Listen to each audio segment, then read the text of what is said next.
السلام عليكم ورحمة الله وبركاته. الحمد لله الذي أنزل آيات بينات وكتابا مبينا ولم يجعل له عوجا منه آيات محكمات هن أم الكتاب. اللهم صل وسلم وبارك على نبينا محمد وعلى آله وصحبه أجمعين. ഖുർആൻ പഠനത്തിൻ്റെ ഉൾപ്പൊഴി 26-ാം ദിവസം. നമ്മൾ നേരത്തെ 6 സർവനാമങ്ങൾ പഠിച്ചിരുന്നു. 6 സർവനാമങ്ങൾ പഠിച്ചു. ഹുവ, അവൻ, ഹും, അവർ, അൻത, നീ, അൻതും, നിങ്ങൾ, അന, ഞാൻ, നഹ്നു, ഞങ്ങൾ. ഇനി നമുക്ക് ഒരു സർവനാമം കൂടെ അതോടൊപ്പം പഠിക്കണം. അത് ഹിയ എന്നാണ്. ഹിയ, ഹിയ, അവൾ. അപ്പോൾ 7 സർവനാമങ്ങളായി. ഈ 7 സർവനാമങ്ങളാണ് ഖുർആനിൽ 1357 പ്രാവശ്യം ആവർത്തിച്ച് വന്നിരിക്കുന്നത്. ഈ 7 സർവനാമങ്ങളെയാണ് നാം അതിനെ അടിസ്ഥാനമാക്കിയാണ് നാം ഭാഷ പഠിക്കുന്നത്. ഇതാണ് ഖുർആനിൽ 95% ആവർത്തിച്ച് വന്നിരിക്കുന്ന സർവനാമങ്ങൾ. ആകെ സർവനാമങ്ങൾ എടുത്ത് നോക്കിയാൽ അതിൽ 95% ഈ 7 സർവനാമങ്ങളാണ് എന്ന് നമുക്ക് കാണാം. ബാക്കി ചില സർവനാമങ്ങൾ, വേറെ ചില സർവനാമങ്ങളുണ്ട്. അവ ആകെ സർവനാമങ്ങളുടെ 5% മാത്രമേ വരികയുള്ളൂ. അതുകൊണ്ട് ഇതോടൊപ്പം നാം ഇടകലർത്തി പഠിക്കുന്നില്ല. ഈ 7 സർവനാമങ്ങൾ പഠിക്കുകയും ഇവയാണ് ഭാഷയെ കൺട്രോൾ ചെയ്യുന്നതെന്ന് മനസ്സിലാക്കുകയും ചെയ്യുകയാണ് ചെയ്യുന്നത്. അപ്പോൾ ഹുവ, അവൻ, ഹും, അവർ, അൻത, നീ, അൻതും, നിങ്ങൾ, അന, ഞാൻ, നഹ്നു, ഞങ്ങൾ, ഹിയ, അവൾ.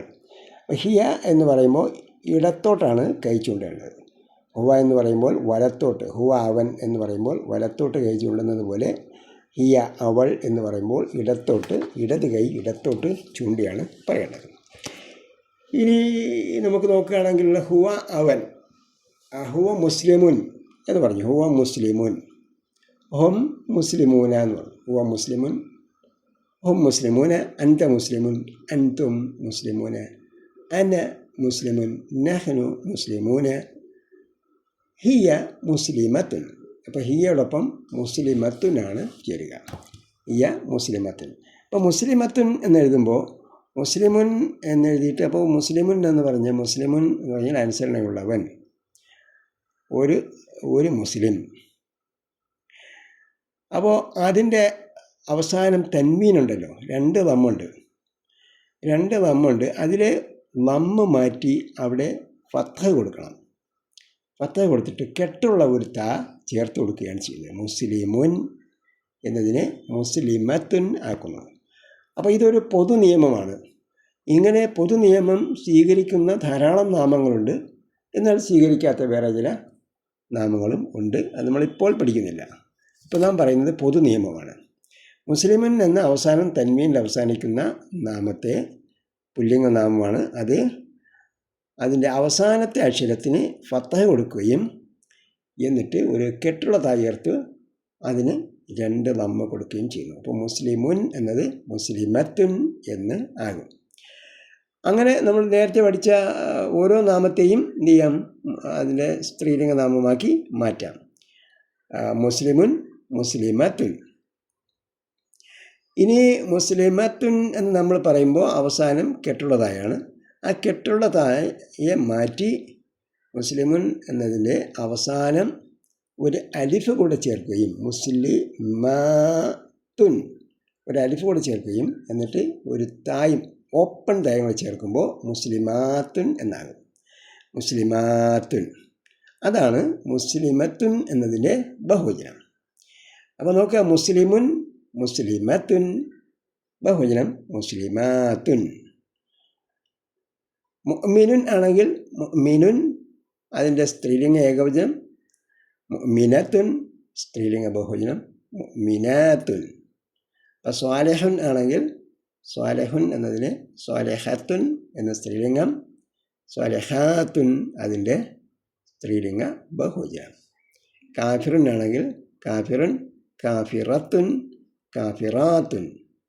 മുശ്രിക്കുനാണെങ്കിൽ മുശ്രിക്കുൻ, മുശ്രിക്കത്തുൻ, മുശ്രിക്കാത്തുൻ, മുനാഫിഖുൻ, മുനാഫിഖത്തുൻ, മുനാഫിഖാത്തുൻ. ഇനി ഇങ്ങനെ നമ്മൾ ഖുർആൻ വായിച്ചു നോക്കിയാൽ ഇതുപോലെ ഒരുപാട് നാമങ്ങൾ നമുക്ക് കാണാൻ പറ്റും. അതിൽ കൂടുതലായി വന്നിരിക്കുന്ന ഇതേപോലെ സ്ത്രീലിംഗ ബഹുവചനങ്ങൾ അധികമായി വന്നിരിക്കുന്ന 2 സൂക്തങ്ങളാണ് ഇവിടെ ഞാൻ കൊടുത്തിരിക്കുന്നത്. ഒന്ന് സൂറത്തുൽ അഹ്സാബാണ്, മറ്റൊന്ന് സൂറത്ത് തഹ്രീമിലെ ഒരു സൂക്തമാണ്. സൂറത്തുൽ അഹ്സാബിലെ സൂക്തം നോക്കുക. അഊദു ബില്ലാഹി മിനശ് ശൈത്വാനിർ റജീം. ബിസ്മില്ലാഹിർ റഹ്മാനിർ റഹീം. ഇന്നൽ മുസ്ലിമീന വൽ മുസ്ലിമാതി വൽ മുഅ്മിനീന വൽ മുഅ്മിനാതി വൽ ഖാശിഈന വൽ ഖാശിആതി വൽ ഖാനിതീന വൽ ഖാനിതാതി വസ്സാദിഖീൻ. إن المسلمين والمسلمات والمؤمنين والمؤمنات والقانتين والقانتات والصادقين والصادقات والصابرين والصابرات والخاشعين والخاشعات والخاشعين والخاشعات والمتصدقين والمتصدقات والصائمين والصائمات والحافظين فروجهم والحافظات والذاكرين الله كثيرا والذاكرات أعد الله لهم مغفرة وأجرا عظيما. അപ്പോൾ അവിടെയൊക്കെ പുല്ലിംഗ ബഹുവചനവും ഉണ്ട്, സ്ത്രീലിംഗ ബഹുവചനവും ഉണ്ട്. അപ്പം നമ്മൾ എന്ത് ചെയ്യണം? ഇതിനെ എടുത്തെഴുതണം. എടുത്തെഴുതുമ്പോൾ പുല്ലിംഗ ഏകവചനം ആദ്യം കൊടുക്കുക. പുല്ലിംഗ ഏകവചനം കൊടുക്കുക. പുല്ലിംഗ ഏകവചനം കൊടുത്തതിന് ശേഷം പിന്നീട് പുല്ലിംഗ ഏകവചനം കൊടുക്കുക, പിന്നീട് സ്ത്രീലിംഗ ഏകവചനമാക്കുക, എന്നിട്ട് സ്ത്രീലിംഗ ബഹുവചനം കൊടുക്കുക. അപ്പോൾ മുസ്ലിമുൻ എന്ന് പുല്ലിംഗ ഏകവചനം, അതിൻ്റെ സ്ത്രീലിംഗ ഏകവചനം മുസ്ലിമത്തുൻ, അത് കഴിഞ്ഞിട്ട് സ്ത്രീലിംഗ ബഹുവചനം മുസ്ലിമാത്തുൻ എന്ന് പട്ടിക തയ്യാറാക്കാം. ഇനി സൂറത്ത് തഹ്രീമിൻ്റെ സൂക്തമാണെങ്കിൽ അവിടെ എന്ത് ചെയ്യാണ്? അവിടെ സ്ത്രീലിംഗ ബഹുവചനമാണ് കൊടുത്തിരിക്കുന്നത്.